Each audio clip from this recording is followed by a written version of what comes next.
Today we are going to install WDS, window deployment services. इसका benefits क्या है कि अगर आपका कोई ऐसी शॉप्स है जहाँ पे विंडो या कोई भी ऑपरेटिंग सिस्टम आपको डालना है, डेली 4-5 डालने पड़ते हैं। या तो पेन ड्राइव बूटेबल बनाओगे आप, और दूसरा तरीका है कि आप एक WDS सर्वर बना लो जो नेटवर्क से कोई भी कनेक्ट करोगे वो सिस्टम फॉर्मेट हो जाएगा।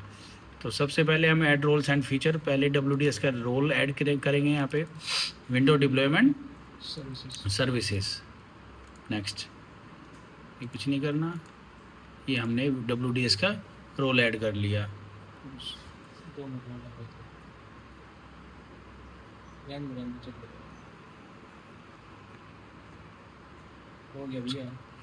Okay, now we are going to configure WDS। Configure करने के लिए जो OS हमें इससे फॉर्मेट कराना है, जो लैपटॉप जैसे विंडो सर्वर 12 है, 16 है, या विंडोज़ डेस्कटॉप OS डालना है, तो उसकी हमारे पास ISO होनी चाहिए। तो अब हम WDS रोल कॉन्फ़िगर करते हैं। ये WDS यहाँ पे आ गया, सर्वर मैनेजर पे आप जाओगे, सर्वर्स पे, ठीक है। तो अभी ये आ रहा है कॉन्फ़िगर सर्वर। नेक्स्ट, ये नाम आ गया remote install with integrated with active directory. ये अब हमारा उसका नाम आ गया, C ड्राइव के अंदर ये पाथ बन गया इसका। Volume size also in the Windows system volume for both profile the data motivation should be stored on a separate volume and the webs where the possible to separate disk location should be change. So हमने इसकी location डाल दी, location डाल दी D। अब D के अंदर हम एक folder बना देते हैं,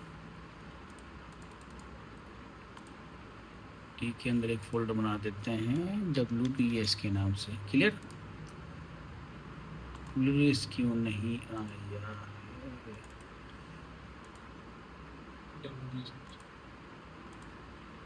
ओके, हमने लोकेशन चेंज कर दी इसकी।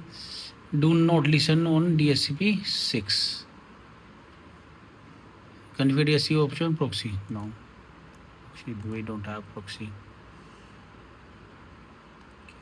Next, do not respond to any client. We want to respond all the client. All the client known and non-known. Require administrator approval for unknown. ठीक है।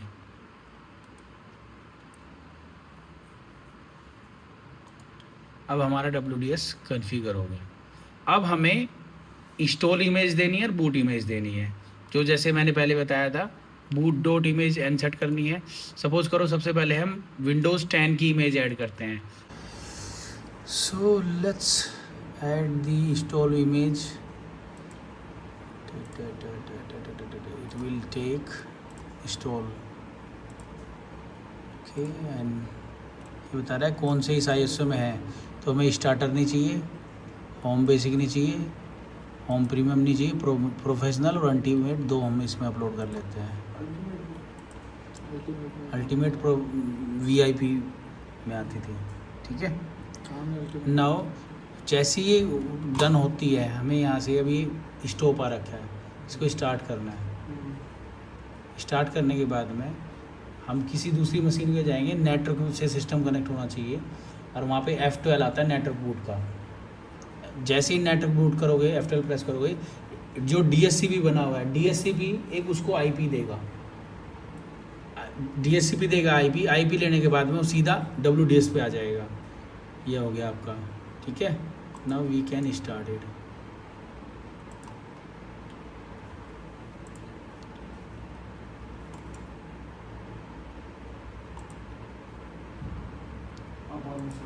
ठीक है, आ गया। अब हम इसको टेस्ट कर सकते हैं। WDS has completed। Now we are going to boot from WDS. First we will boot from network and then it will get the ISO from WDS. Once the laptop will be boot from the network. जैसे ही laptop network से boot हो जाएगा, ये DHCP से पहले IP मिलेगा इसको, then WDS के पास रिक्वेस्ट जाएगी। DHCP ने एक IP दे दिया इसको। यहाँ पे मैंने 2 इमेज जो बनाई थी विंडोज़ 7 और विंडोज़ सर्वर की, उनको आप फॉर्मेट कर सकते हो। सो WDS is basically for install the operating system on the client environment. Thank you.